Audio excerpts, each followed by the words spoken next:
On va, si vous permettez, on va faire la paracha de la semaine qui s'appelle la paracha de Tzav.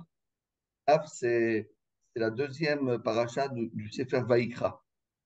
Donc il y a Vaïkra et la paracha de Tzav, c'est la deuxième.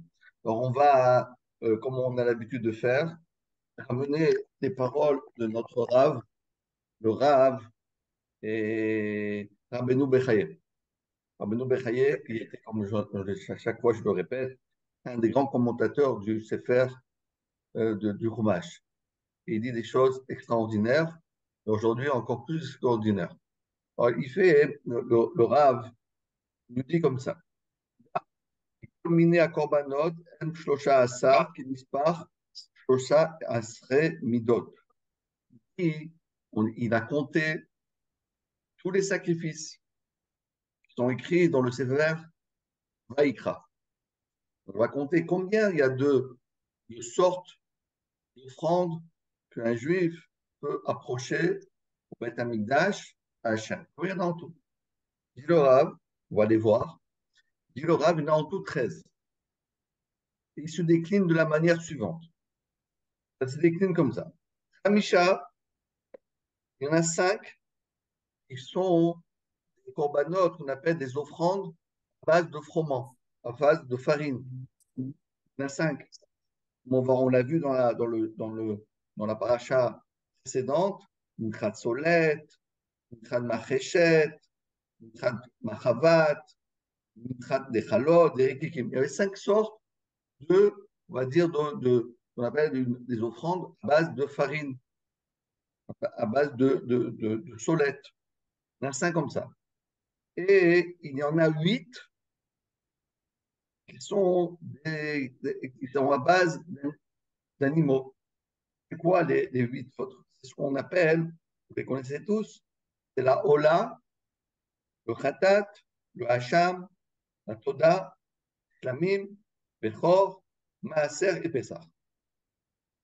On a en tout 8.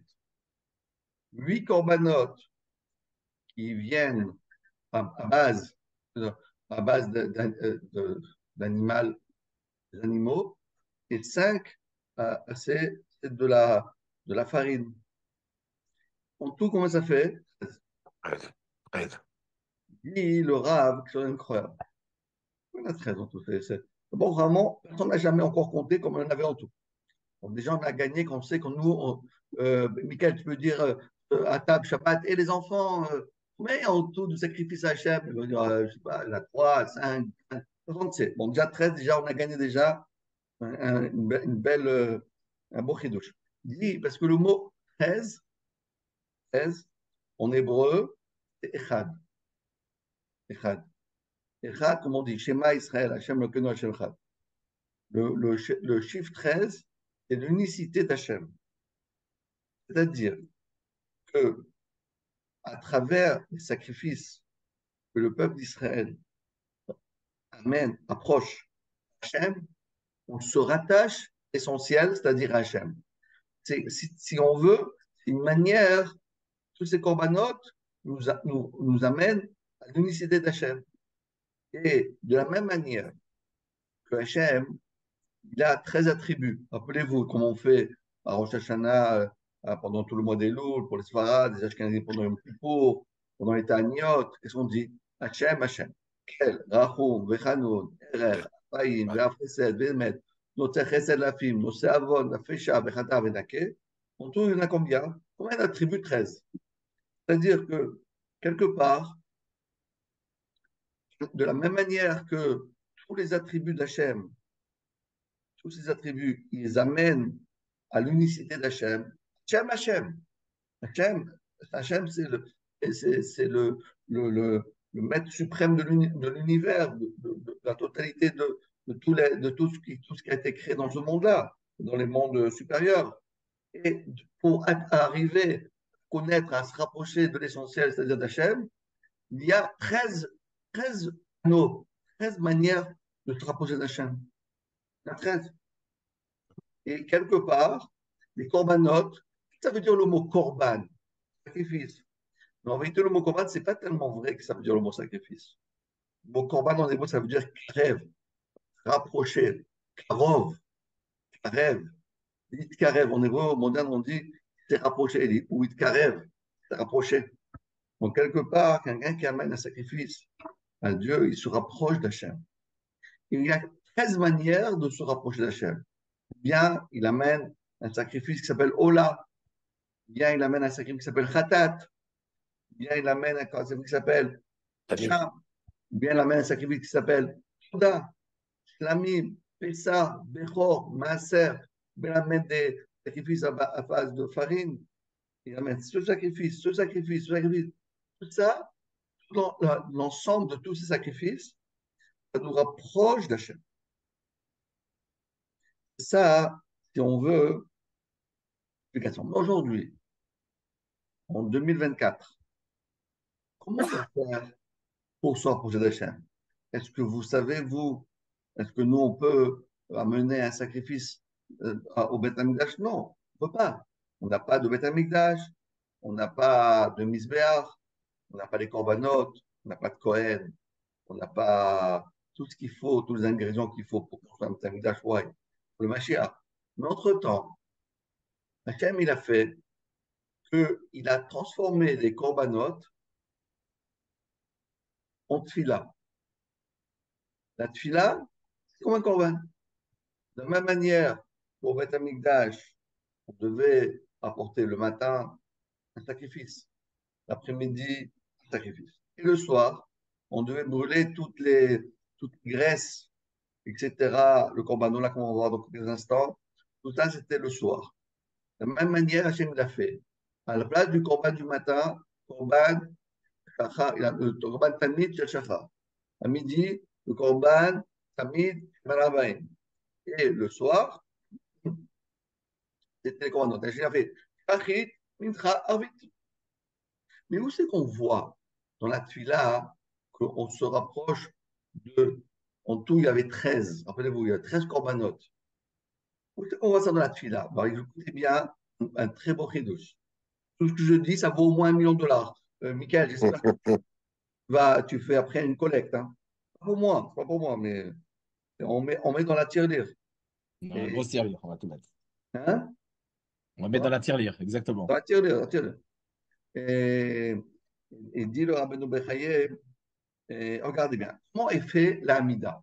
L'Amida.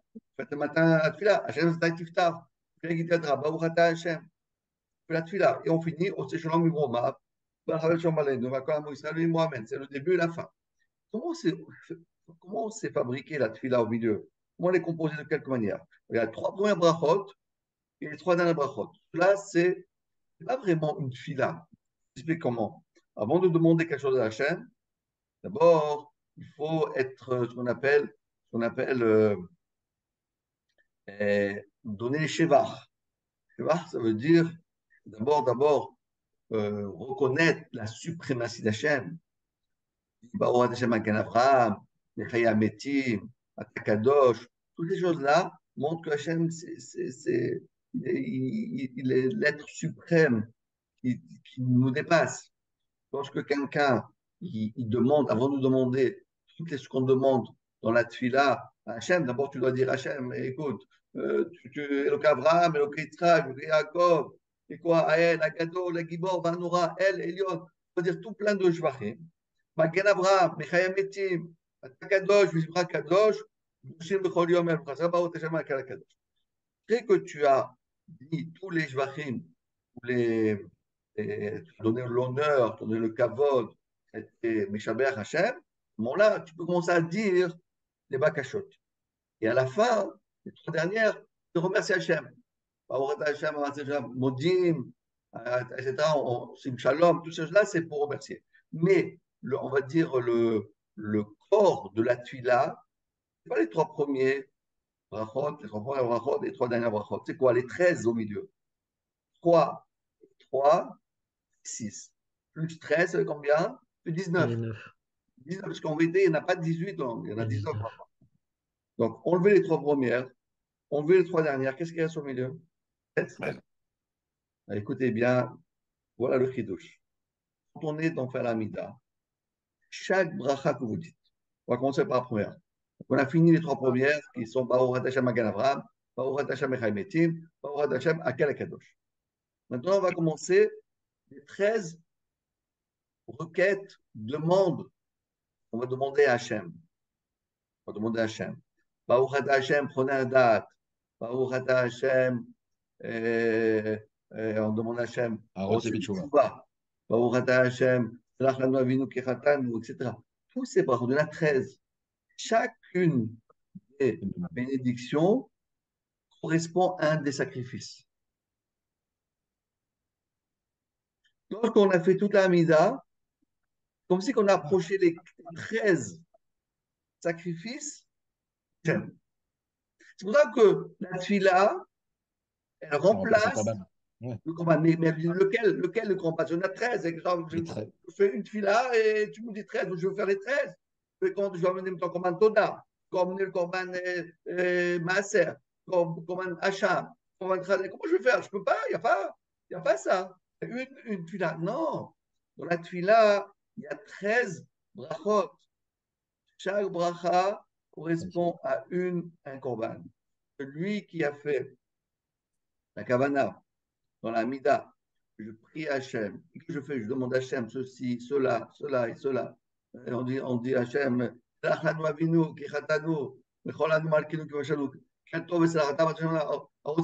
quoi? C'est khatat. Donc chaque korban, ça correspond à une bracha. Tu as fait tous les korbanot, les 13, tu as fait tout, tu as comme tous les korbanot.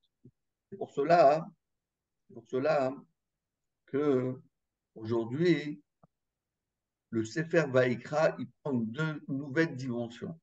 Je m'explique. À présent, le Korban Vaïkra, c'était bof. Bon, il ne se passe rien en réalité dans tout le Sefer Vaïkra, des sacrifices. Bon, il me dit, moi, je connais rien de tout ça. C'est quoi ça? Je ne comprends rien. C'est pas des trucs. Non, c'est surtout qu'on les pratique plus, Rav. Voilà, on les pratique plus, on les connaît pas, on n'a jamais vu comment ça fonctionne. Aujourd'hui, on s'apprend une autre dimension. C'est ça que l'Agmara dit, celui qui étudie bien chaque korban, le korban Ola, le korban Khatat, le korban Hacham, le korban ceci, le korban cela, après il va se retrouver dans la tfila, chaque tfila qu'il fait, Achit, Mitra, vite, il amène tous les korbans Hacham. C'est merveilleux. C'est wild. Rabotai, maintenant, le Rabbeinu Bechaye. Il nous dit, si on réfléchit, bien, dans ces 13 sortes de corbanotes, dit le Rav, il y a, dans ces corbanotes, dit le Rav, yesh, même les chalim la kohanim. Il y a des corbanotes qui sont consommés par les kohanim. Ce n'est que les kohanim qui ont le droit de manger les korbanes. C'est de quoi il s'agit. Par exemple, man khatat. Il a fait une faute, il doit se faire pardonner. Il amène un sacrifice qui s'appelle khatat. Le korban là, on prend le sang, on l'asperge sur le misbéach, on prend les graisses, on le brûle, mais le korban lui-même, la chair du korban, a été mangé par les kohanim. De même, par exemple, de même, le hacham, qui remplace le khata, dans le cas où on n'est pas sûr d'en faire une avera. Peut-être je vais faire une avera. Entre-temps, tu dois amener un korban pour qu'il te pardonne ton doute. Ou bien, comme dit le Rav, le bechor, quelqu'un qui a un troupeau et il y a une vache qui a mis bas un petit veau, et ce veau-là, c'est le premier de la vache, eh ben, on doit le prendre et le sacrifier à Hachem. C'est pour ça qu'on fait Pidyon Aben. Pidyon Aben, c'est aussi, le Pidyon Aben, c'est, ça remplace, souvent Hachem dit, il ne faut pas le sacrifier là, au contraire, on donne au Kohen, le Kohen nous le rend. En tout cas, il y a des corbanotes qui sont appelés, qui ont été consommés par ce qu'on appelle par les Kohanim. Il y en a d'autres, c'est qui mange? Pas les Kohanim, c'est les propriétaires qui ont amené ce corban. Comme par exemple, le Maaser, le Pessah, corban de Pessah. Qui mange le corban de Pessah? Pas le Kohen. Le Kohen ne mange pas le corban de Pessah. c'est les Juifs. Chacun doit prendre un corban pesant. Toute la famille, chacun reçoit un petit peu, il mange. D'accord? C'est vrai aussi pour le maaser. Donc, quelqu'un qui a un troupeau, il a 10, chaque 10 vaches, etc., de son troupeau, il doit en donner une à Hachem, mais c'est lui qui la mange. La même chose pour le Toda, d'accord? Pour le Toda, etc., etc. Il y en a d'autres, d'accord? Il y en a d'autres, et qui dit le Rav, il y en a d'autres, c'est qui le mange? C'est qui le mange?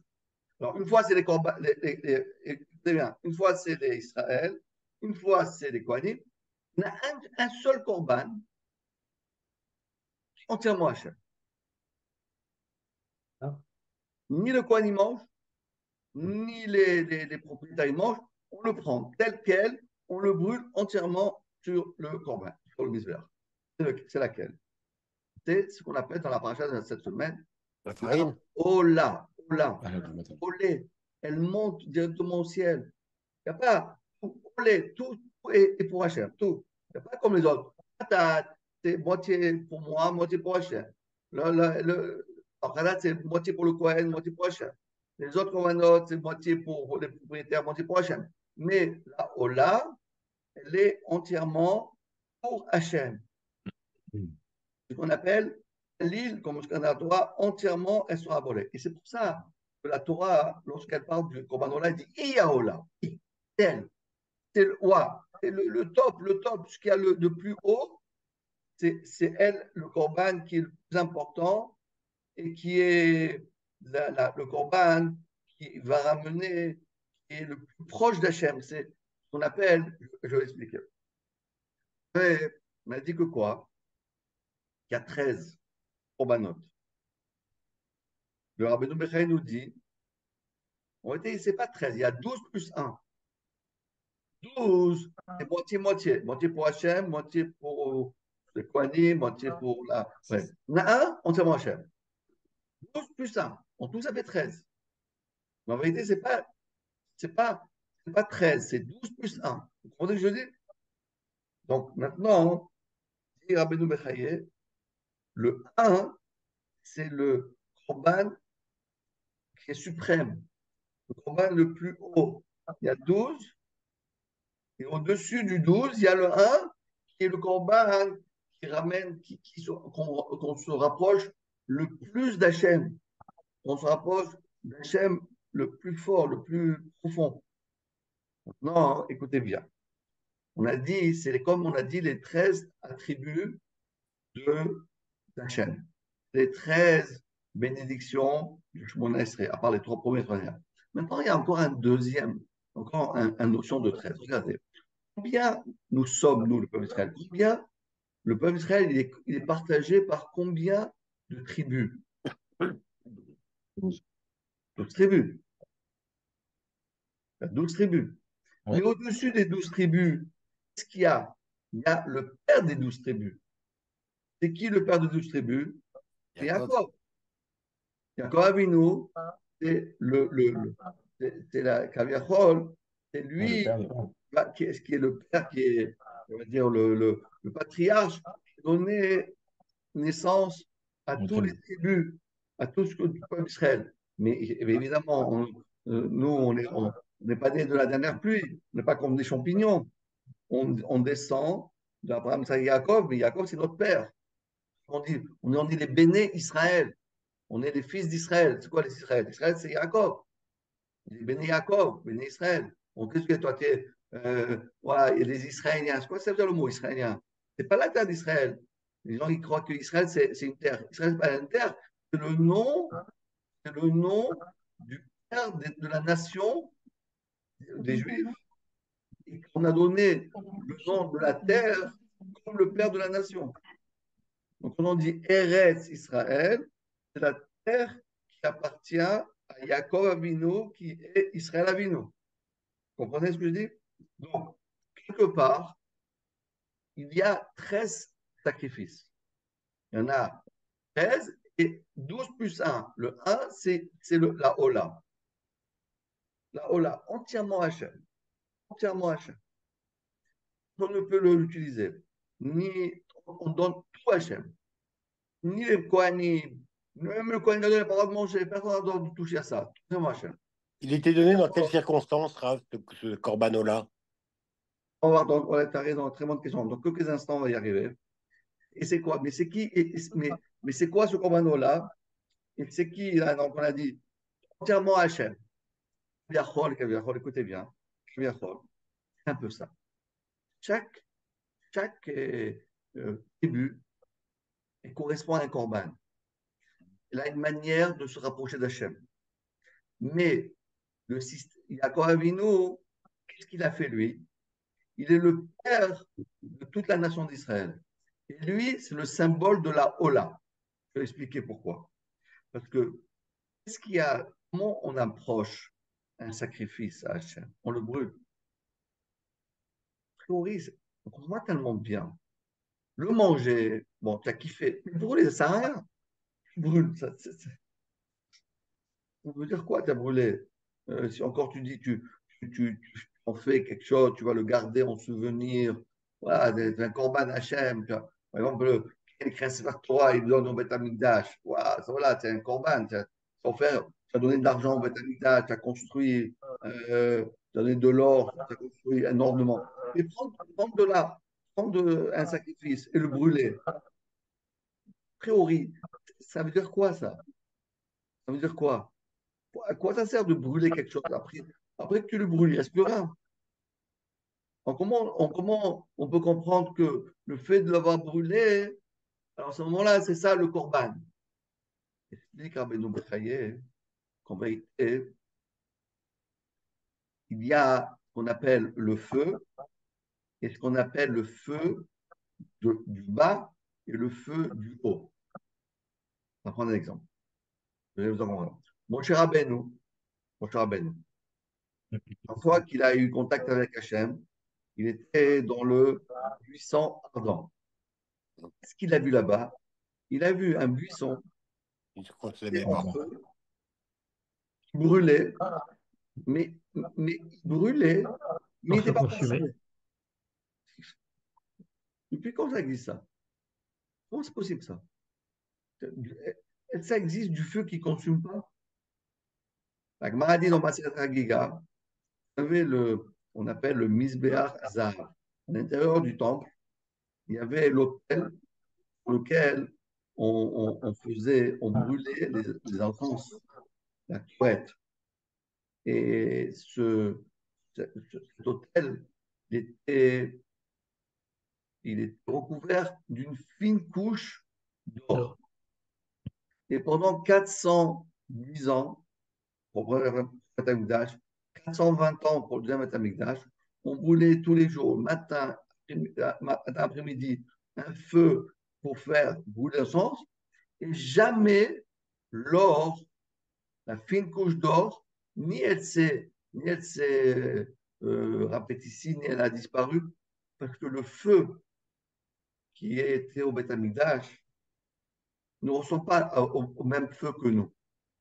Notre feu, c'est quoi? Quelqu'un qui prend une allumette et il fait brûler l'allumette. Au bout de quelques minutes, l'allumette a disparu, il ne reste plus que descendre. Il ne reste plus rien.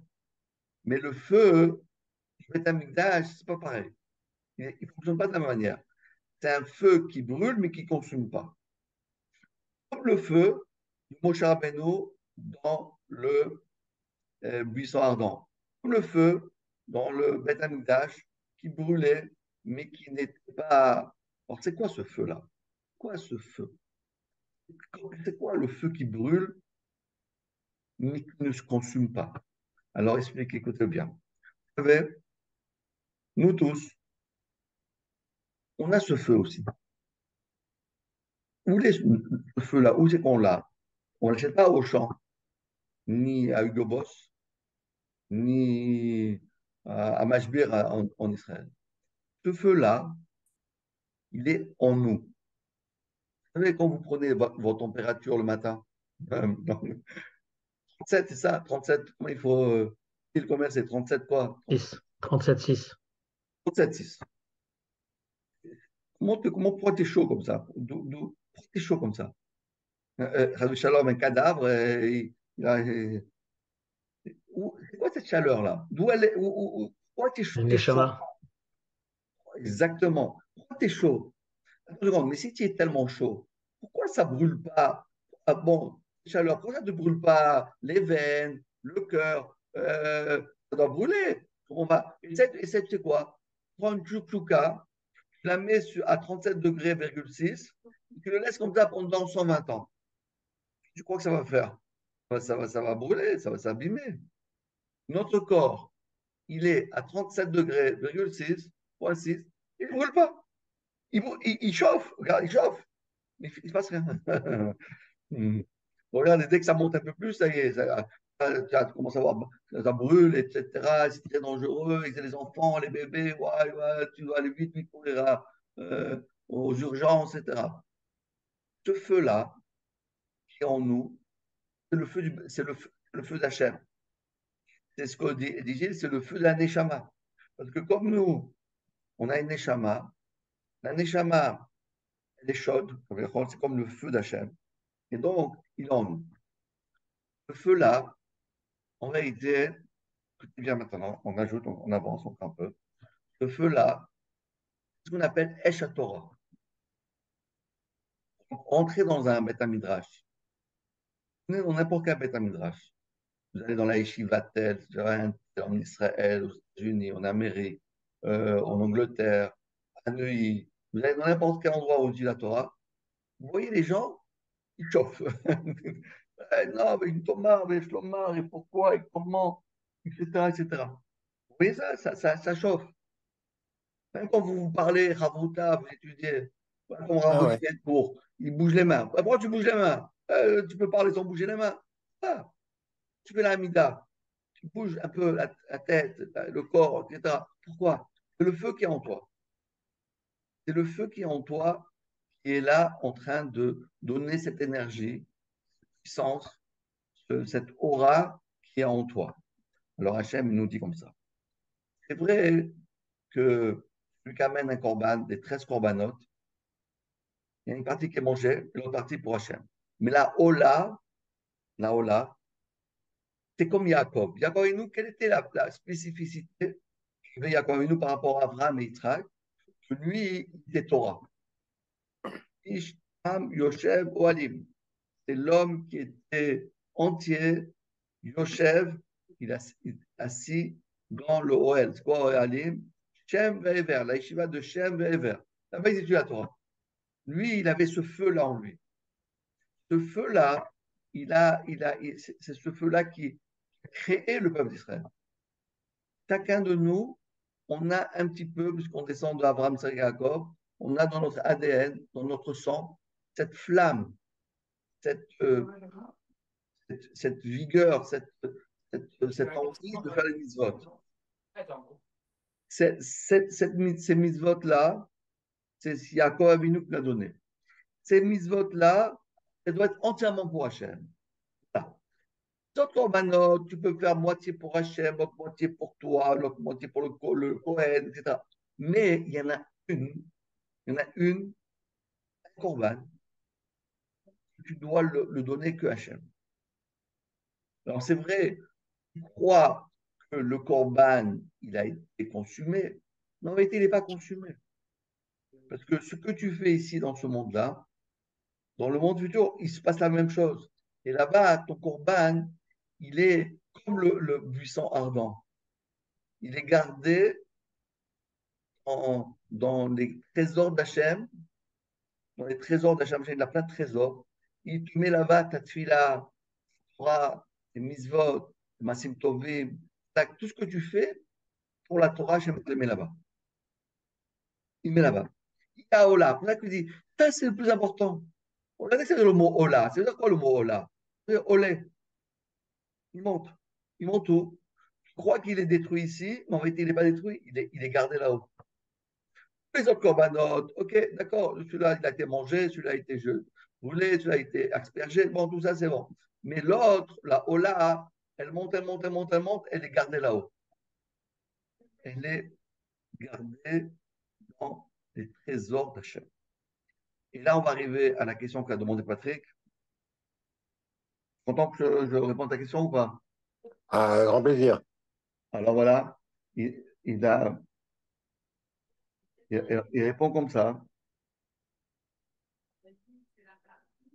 Il répond comme ça. Il dit, le Corban Ola, il vient lorsque quelqu'un, tous les autres sacrifices, il a fait une faute. Il a mangé, il a Mechal Shabbat, il a mangé du sang, il a fait plein d'Averot, il amène des corbanotes, Hachem lui pardonne. Là où là, pas fait pour le corban, c'est pas fait pour, pas fait pour, faire Averroès. pour d'Averot. C'est quoi? Un cadeau pour Hachem, Ah, entièrement pour Hachem, entièrement pour qu'on Hachem. qu'on manifestait comme ça, spontanément. Ouais. Exactement, Ah, c'est un acte gratuit.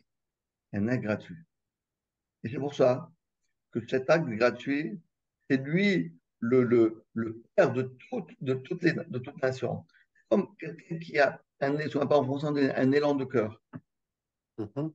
Et cet élan de cœur, comme je dis, un élan de cœur, ça vient quand tu dis, Hachem, je t'envoie ça, je te donne ça.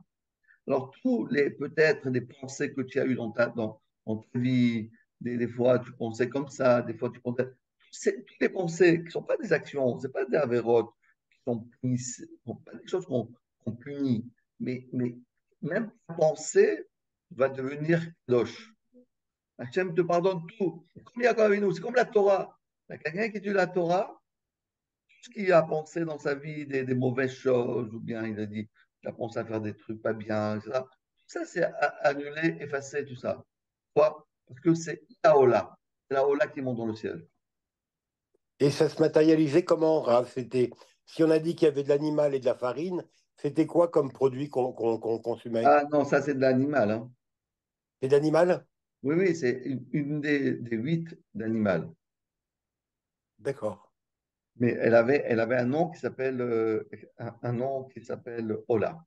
Donc, si on résume, on a fait une parallèle entre les 13 sacrifices avec les 13 attributs d'Hachem, avec le Echad d'Hachem, avec les 13 tribus et avec ce qu'on a appelé les 12 plus un.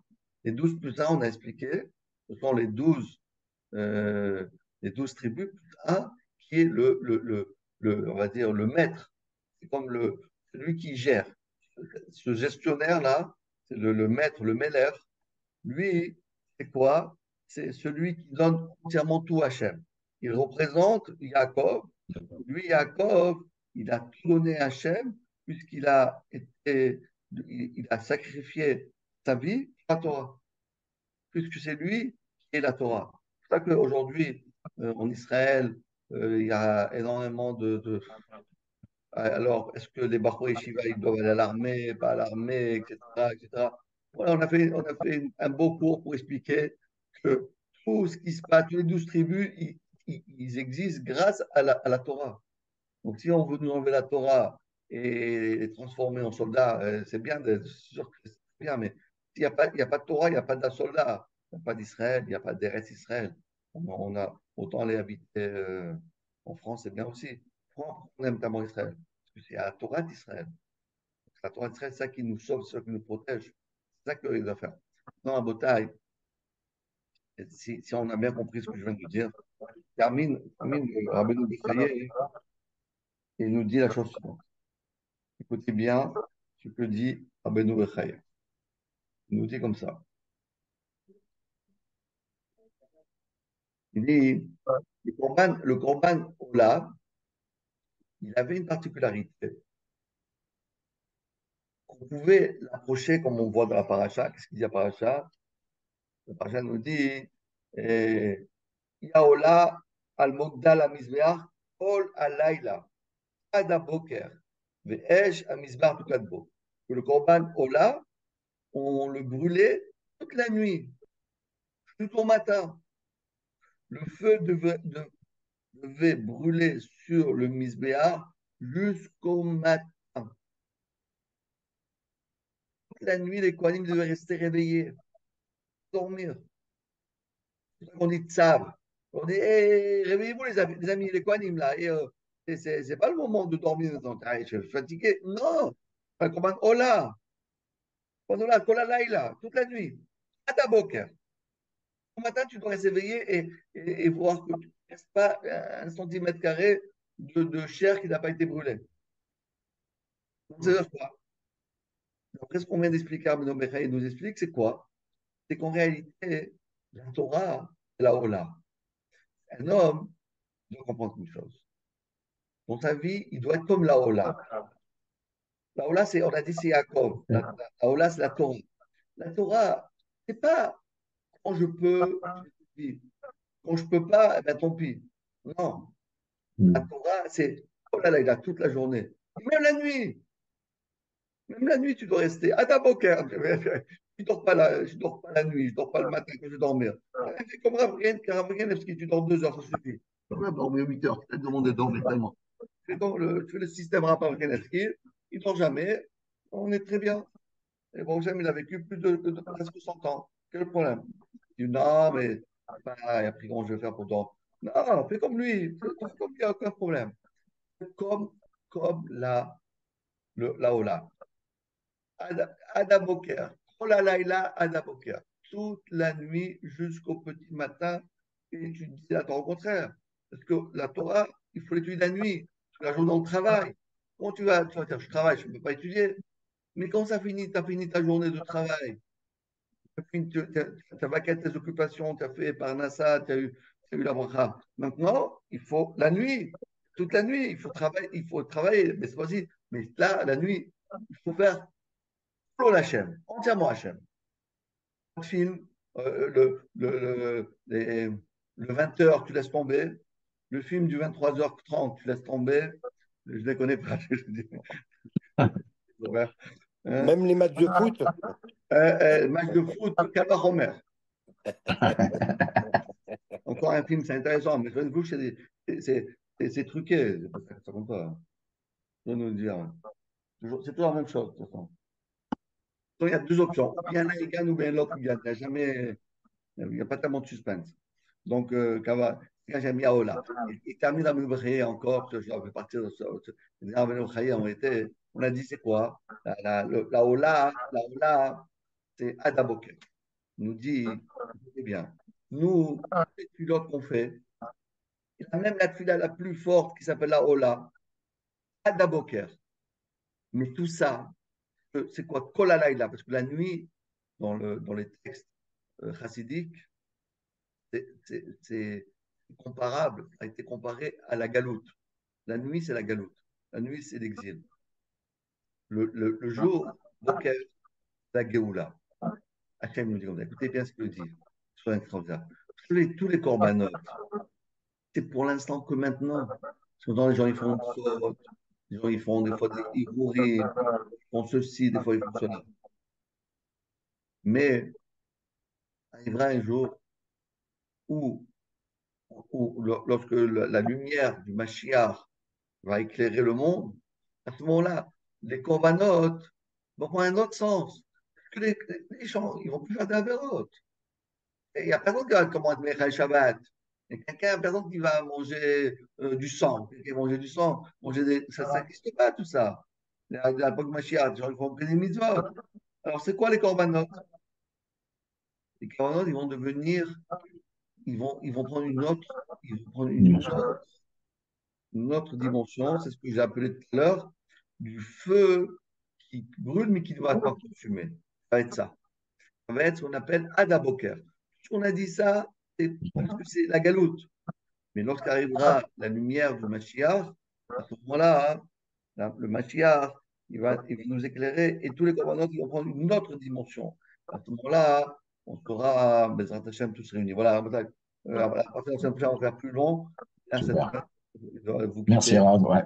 Voilà. Merci. Merci beaucoup, Rav. Merci beaucoup. Shabbat Shalom. Shalom, et on a fait des beaux chidushim. Shabbat Shalom, à bientôt, Rav. Allez. À la semaine Bonne prochaine. soirée Merci à beaucoup. tous. Ouais.